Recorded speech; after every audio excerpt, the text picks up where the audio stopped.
शादी मुबारक मुबारक हो तोर्ग। देखिए आशीष यादव का ना फाइनली सबको इंतजार रहता है अभी कि कब गाना आए कब गाना आए, तो एक और गाना धमाकेदार आ गया है।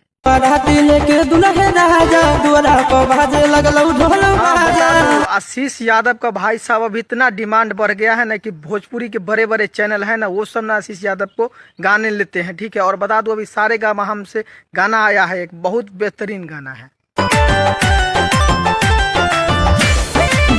देखिए शादी मुबारक गाने का नाम है और इसमें बता दो बेबी काजल है, जो आप लोग जानते होंगे बेबी काजल को, जो फिट मॉडल इस गाने में है आशीष यादव के साथ। और एक दो गाना भी आशीष यादव का लगातार आया। और गाना में वास्तव में भाई साहब बता दूं तो इस गाने है ना ये सैड सॉन्ग है, और वास्तव में भाई साहब गाना सैड सॉन्ग अभी लगातार देखिए ना तो आशीष यादव का सैड सॉन्ग तो आ रहा है। मतलब कि सैड सॉन्ग अभी हम जितना गाना भी वीडियो बनाए हैं लमसम सारे गाना तो सैड ही सॉन्ग रहा होगा।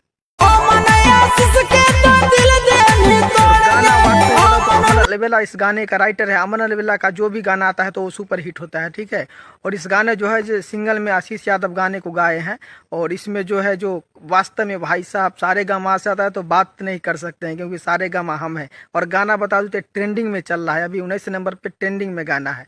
तो मघी का ये गर्व की बात है, आशीष यादव का गाना ट्रेंडिंग में चलता है। और ऐसे ही आप लोग भी जाकर सारे गामा हम पे सुनिए और मजा लीजिए गाने में। वास्तव में यहाँ पे भाई साहब ठोक लीजिए, 5000 लौटे दिख जाना चाहिए, ये 4000 के लिए मैं यहाँ पे। तो वीडियो देखने के लिए आप लोग का बहुत बहुत धन्यवाद। बाकी बहुत जल्द मिले नए वीडियो के साथ।